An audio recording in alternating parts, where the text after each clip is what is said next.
मराठा समाजाच्या ज्या मागणी संदर्भात सरकारकडे 6 महिन्यापासून आंदोलनाच्या माध्यमातून पाठपुरावा सुरू आहे ते ओबीसीतून आरक्षण आणि सगळ्या स्वारीची अंमलबजावणी। मराठवाड्यातलं जे हैदराबादचं गॅजेट आहे तिथपासून सातारा संस्थान आणि गव्हर्नमेंट बॉम्बे गव्हर्नमेंटचं गॅजेट आंतरवालीसह महाराष्ट्रातले सगळे गुन्हे याबाबत 6 महिन्यापासून हा मराठा समाजाचा न्यायासाठी संघर्ष सुरू आहे।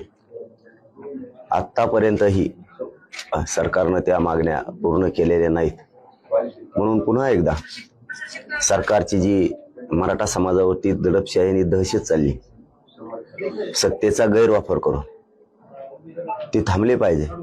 म्हणून कायदेशीर मार्गानं आम्ही आंदोलन आता सुरू करावं की काय? जर सरकार जाणून बुजून जे निजामशाहीनं आणि इंग्रजांना केलं नव्हतं त्यापेक्षा जास्त सत्तेचा गैरवापर गोरगरीब मराठ्यावरती करायला लागले। बघतोय आम्ही पण किती दिवस अन्याय करतात, परंतु आमची मराठा समाजाची जी मागणी ओबीसीतून आरक्षण आणि सगळ्या सोयऱ्यांची अंमलबजावणी याशिवाय आम्ही आता हटायला तयार नाही। या संदर्भात आपण दौरे करतायत, अनेक ठिकाणी लोकांना भेटतायत, काय लोकांच्या भावना आहेत? कारण यापूर्वीचं आंदोलन वेगळं होतं, आता यापुढचं रणनीती काय असणार? आता तर पहिल्यापेक्षा भावना वेगळ्या आहेत। ते जसं जसं मराठ्यावरती दडपशाही निर्माण करत गेले, जशी जशी दहशत निर्माण करायला लागलेत, सत्ता तर याच जनतेनं दिली, पण याच जनतेच्या विरोधात ते हत्यार ज्यावेळेस ते उपसायला लागले त्यावेळेस पूर्वीपेक्षाही जास्त लोक ताकदीनं आता पेटून उठले। मी सहज बैठका लावलेल्या आहेत, म्हणजे सोलापूर जिल्हा असेल, धाराशिव जिल्हा असेल, आणि रात्री नांदेडला तर बैठक पण नव्हती तरीही 2 बैठका झाल्या की एका बैठकीला 40-45 हजाराच्या खाली लोक नसते। बैठकीला मीच परेशान झालो रात्री तिथं की तुम्हाला बैठक दिली आणि कसं होतं, म्हणजे समाजाच्या लक्षात आलं सरकारनं इतकं दुपारी जे आपल्याकडे म्हणते द्या दुपारी फसवणूक केली, असं इतक्या दुपारी आणि एवढी मोठी धुळपेक करणं हे सरकारच्या दृष्टिकोनातून चांगलं नाही। म्हणून मराठा जास्तीचा ताकदीनं पेटून उठला आणि मी माझ्या समाजासमोर ठेवलेलं आहे करताना प्रत्येक, त्यामुळे समाज पुन्हा एकदा ताकदीनं पेटून उठला। हेच जर कुठं केलं असतं आजूबाजूला तर समाजाचा विश्वास राहिला नसता। समाज ताकदीनं उठलाय, बघतो आम्ही 8-9 तारखेपर्यंत किती अन्याय करत आणखी सरकार।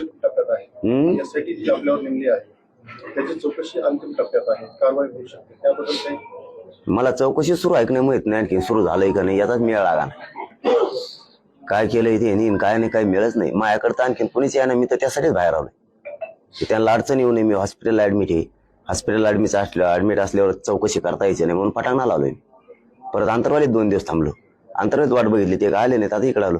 अंतिम टप्प्यात म्हणल्यावर झाला असं ना अहवाल, मग मागं त्या दिवशी रात्री येऊ नेमले त्याच दिवशी झालं दिसतोय 100%। मी त्या दिवशी एक शब्द बोललो होतो, अहवाल तयार झाला कळायला मला, त्यांच्या खूप खात्रीलायक माणसानं सांगितलं होतं अहवाल तयार झालाय आणि तुम्हाला अटक करणार आहेत आणि तुम्ही मध्ये काट आहेत सत्तेचे आणि मराठ्यांचे आणि भाजप जे सत्ता आहेत याच्यामध्ये काट आहेत, तुम्ही तो काढल्याशिवाय पर्याय नाही, तर 10% याच्यावर थोपवा, नसता याला गुतवा।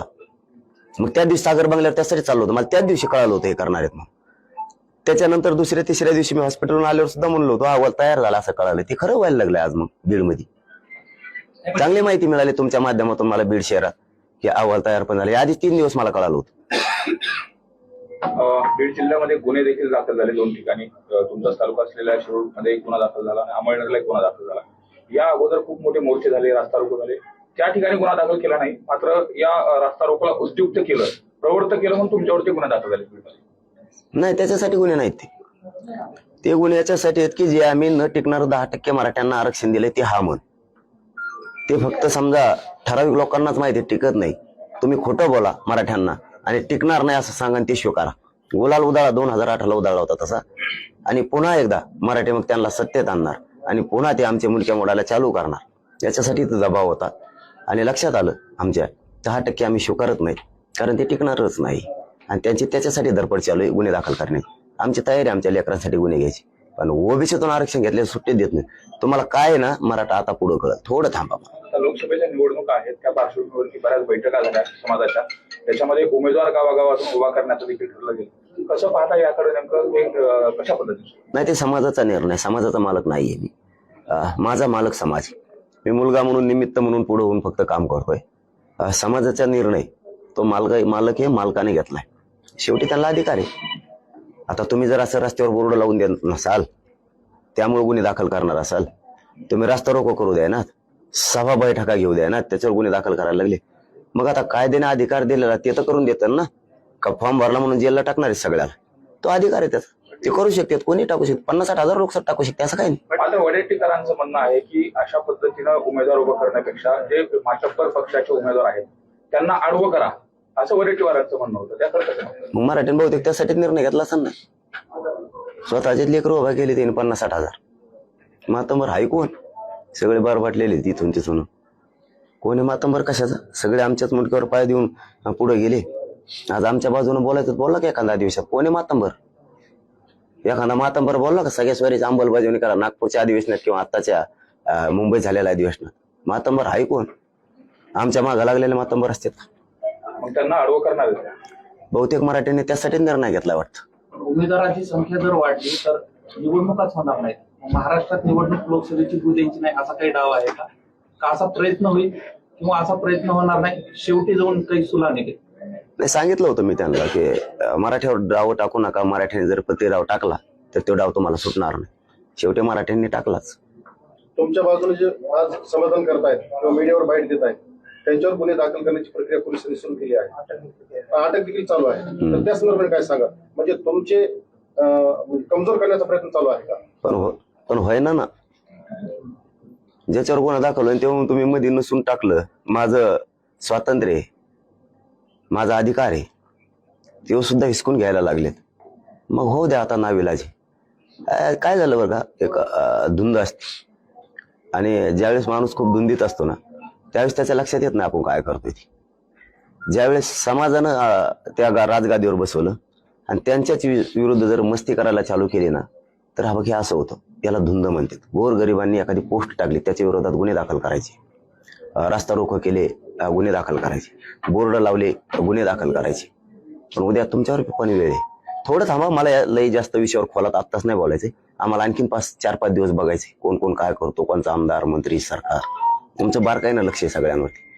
पण दबाव किती टाकला, दडपशाही किती केली, मराठे 1 इंच सुद्धा मागे सरकत नाही. 1 इंच. मी स्वतः आता बघून आलो.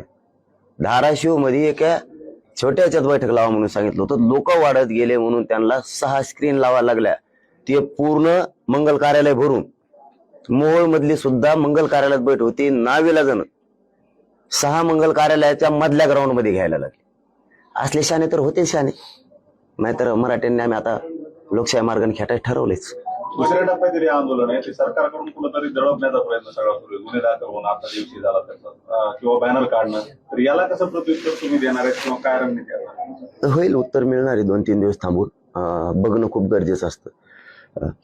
आमचं म्हणणं असं आहे की ते गुन्हे याच्यासाठी करायले की 10% स्वीकारा. सत्तेच्या आणि मराठ्यांच्या मधला हा काटा आहे म्हणजे मी, याला बाजूला काढा तर आपलं काहीतरी होऊ शकतं. नसता दिल्लीतलं माझं वजन कमी होईल आणि राज्यातलं होईल. हे 36 आमदारांची बैठक घेतलेली त्यांनी आणि याच्यात सांगितलेलं मराठ्यांचे आमदार भिडा म्हणून ते आता 2-4 जण नव्हते ते तुटून पडले मध्ये. आता त्यांना कळलं. आता त्याला आणा लागेल अमेरिकेहून कॅनडाहून मतदान, इथून नाही तिकडून आण म्हणायचं. आता रेल्वे भरून लय वळवळ करीत होता ना. जातीकडून बोलायचं तर पक्षाच्या नेत्याकडून बोलायला लागला. त्यांनी मोठं केलं की तुला गोरगरीब मराठ्यांनी मोठं केलं. बोलून गेला त्यांच्या समाधानासाठी तिथं, पण इकडं तोंड ज्यांनी तो डोक्यावर हमेशा गुलाल टाकला यांच्याशी द्यायचा. आता मग त्यांचं मत काय की 10% स्वीकारायला लावा, नसता याला मध्ये टाका. याच्यासाठी हे गुन्हे चालू आहेत. पण आता कोणी सहकारीच घ्यायला तयार नाही. तुम्ही जर असं करणारच असाल तर मग आमच्या लेकरात वाटलं करावं का केशीसाठी? मी जर म्हणलं आता यासाठी नेमले मराठी सोडून देतो, जातो पळून, जर राहतो आसामला जाऊन तिकडे, चालन का? संकटाला सामोरं जायला लागतं. मराठ्यांनी संकट असले याच्यापेक्षा मोठाले वाढलेले. किती गुन्हे दाखल केले तर आमच्या पोरासाठी गुन्हा दाखल होतोय, आम्ही घ्यायला तयार आहे. दुसऱ्यांसाठी घेतलेत, हे तर स्वतःच्या पोरासाठी घ्यायला लागलोत आम्ही, आणि ते बी खोटे, काहीच न केलेले गुन्हे घ्यायला तयार आहेत आम्ही. तर तुला काय करायचं तर 10-15 दिवस करशील, तिथून पुढे काय तो हातात राहणार आहे. 36 आमदार कुठे भेटले होते आणि काय चर्चा झाली होती? कुठल्या पक्षाचे ते आमदार होते? सगळे त्यांचेच, तिघाचे. तिघ आहेत का 4 आहेत कोणाला माहित. मला मेळ लागा ना त्यांचे किती जण आहेत. सांगणाऱ्याने सांगितलं पण नाव सांगणं चांगलं नाही दादा.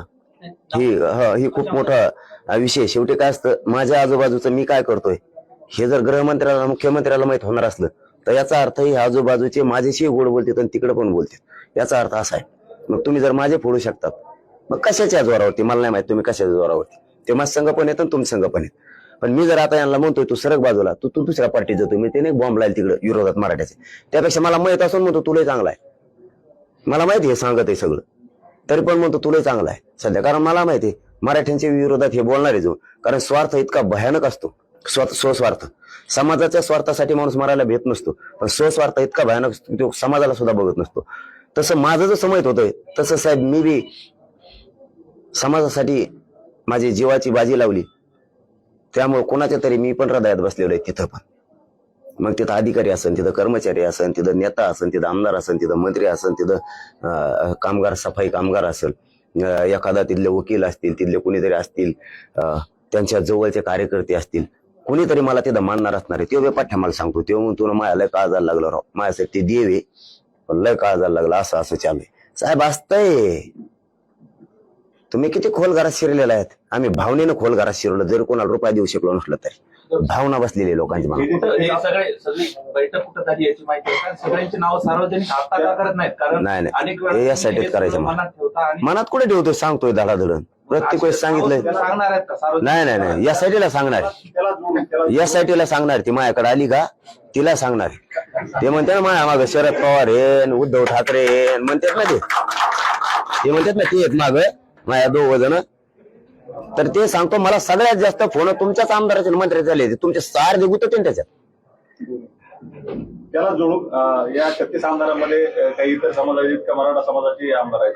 आमचे तिकिटासाठी पळत असते ना सगळंच काय सांगत त्यांनी मोजकं सांगितलं मला, बस झालं म्हणलं नको सांगू कुठे येतो 36च्या मोजकं सांगितलं, बस झालं. दुसऱ्या दिवशी सावध झालो मी, त्यांनी चांगलं काम केलं पुण्याचं, त्यांना सगळ्यात मोठा राग आलेला आहे. ते बी सांगतो चला, आज बीड मध्ये सगळ्यात मोठा राग आलेला आहे. मी सगळ्याला पाणी पाजितोय, गृहमंत्र्यांना वाटलेलं मी सगळ्यांना पाणी पाजितोय, माझ्या पुढे महाराष्ट्रात कोणीच नाही, मी सगळ्यांना पाणी पाजितो. पण हे आपल्यातला सांगणारा शकुनी कोण, बहुतेक त्यांना सगळ्यात मोठी ती चीड आहे म्हणून दुसऱ्या दिवशी यासाठी जाईल. एका रात्री ठरलं यासाठीचं, विधानसभा अध्यक्षांनी सकाळी मंजुरी दिली, गृहमंत्र्यांनी 5 मिनिटात ताडकून उभा राहिले म्हणले अंमलबजावणी करण्यात येत आहे यासाठी. हे रात्री ठरलेलं आहे हे सगळं. ही चीड सगळ्यात मोठी ती आहे, माझजवळ पण कुणी असू शकतो सांगणारा, सगळ्यात मोठी चीड आहे साहेब. तसंच असतं, दिवस भरल्यावर असंच होत असतं. धन्यवाद. थँक्यू. लोकशाही मराठी ऐका, पहा, जागरूक रहा.